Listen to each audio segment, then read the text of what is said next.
Good evening, everybody out there on YouTube. Sparking White. Welcome to the Ol'skool Reefer channel. I guess as I was going to bed last night, I had some drama. And I'm really glad that I have two temperature probes on my Neptune Systems Apex. And right before I went to bed last night, I checked my tablet, and the two temperature probes were a little more than 2 degrees off. And I was like, well, what is going on here? I didn't have any alarms. I whipped out, it's always good to have redundancy and backup. So I pulled out the old trusty dusty thermometer and dropped it in a tank, and lo and behold, I have 74 degrees. Although the probe that runs my chiller was telling me it was 75 point something, 75.9. Moral of the story is, you probably should have two temperature probes if you don't already on your Apex system. And set your alarms up on the secondary probe and your chiller up on the main probe. My secondary probe is in what used to be my sump refugium. Wow. And my main temperature probe is down in here in my main sump, down the bottom. So the temperature probe in the sump, all of a sudden, within a couple hours, had drifted more than 2 degrees downhill and had over-chilled the system. And so when I noticed it at about 1:30 or 2 o'clock this morning, the temperature of my tank had dropped down to 74 degrees. And like I say, it's always good to have redundancy, so my tip of the day is you should have two temperature probes on your system, and one to back up, one handheld unit to back up, just to make sure, check it, whatever, handheld thermometer, turkey thermometer, whatever you got. So, needless to say, I was swapping probes and swapping boxes and trying to figure out which probe had deviated. And so, round and around I went this morning and got it solved, and kept trying to figure out why after 5 years all of a sudden the temperature probe would drift over 2 degrees in a matter of hours in the middle of the night. So, word of warning on even temperature probes, they can fail. So, and I'm going to try and give you a visual on a couple critters. Maybe, maybe not. Some super shy critters that are not normally in my videos. And one was out. Oh, there he is. I'm going to go ahead and give you a filter. And we'll see if we can get a peek at him.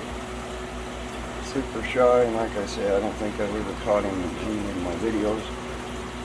He was about thumbnail size when I got him. And what appeared to be having the beginnings of hole in the head disease. So I brought him back to my system, got him for 30 bucks or something. And he has grown up, but he's still super shy. And of course, not normally in my videos, because he hides behind the rock most of the time. So he's getting a little more brave these days. When I discovered that one of my tanks upstairs had started hole in the head disease, I stopped running any form of carbon filtration. I also removed the ozone out of my protein skimmer and stopped running ozone in my system. I also then invested in a larger, better protein skimmer that is way more efficient than most and maintains really high ORP level even without ozone. So, and needless to say, nothing good happens fast. And over time, the hole in the head disease that he was inflicted with and the tang upstairs have both started healing up. And it's taken months and months for him to heal up. And he's still in the process. The open wounds has healed over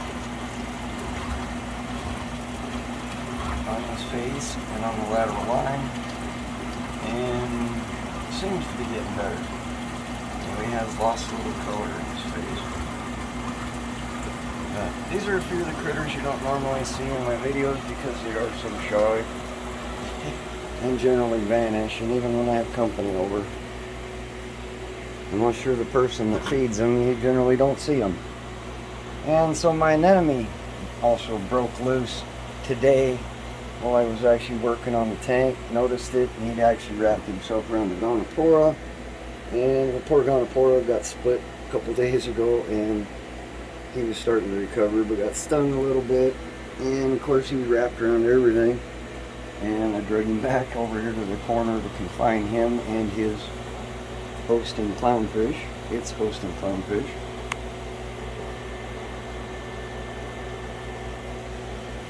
The orange filter does help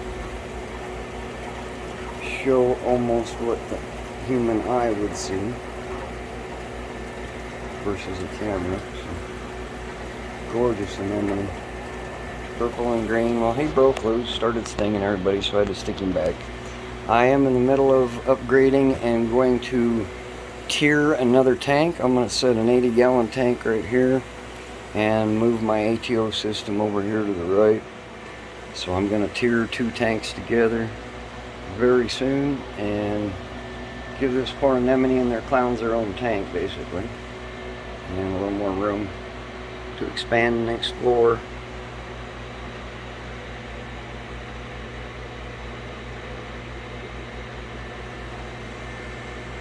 I wish Mr. Blenny would come out and make an appearance.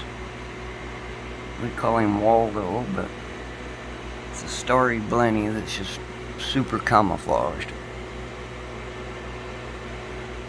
I was going to show him because he was just out, but apparently not. And anyways, that's tip, word of warning about Apex even their temperature probes is they are not exactly reliable after 5 years, so you should have some form of redundancy, whether it's extra handheld pH probe and or a thermometer, and having 2 temperature probes on your Apex system and keeping an eye on it. Observation is the key to this whole hobby, whether it's observing your critters or observing the equipment and what it takes to keep one running. So anyways, I was glad and have since reprogrammed my alarms on the secondary probe and have exchanged probes. You can even see that there's almost 2 degrees of temperature difference between the two, and there used to be less than about a half a degree. So keep an eye on your stuff. Observation is key to everything, especially this hobby. Check your critters out in the morning, evening, afternoon. You'll be happier. They'll be happier. Your chiller won't get carried away and over chill them and make them susceptible to getting sick because it got cold. Just like you, if you get cold, you get susceptible to germs and disease. So there's my tip of the day. Get yourself a second temperature probe. Keep an eye on it. Have a great day. Subscribe, thumbs up. Take care. Hope you learned something.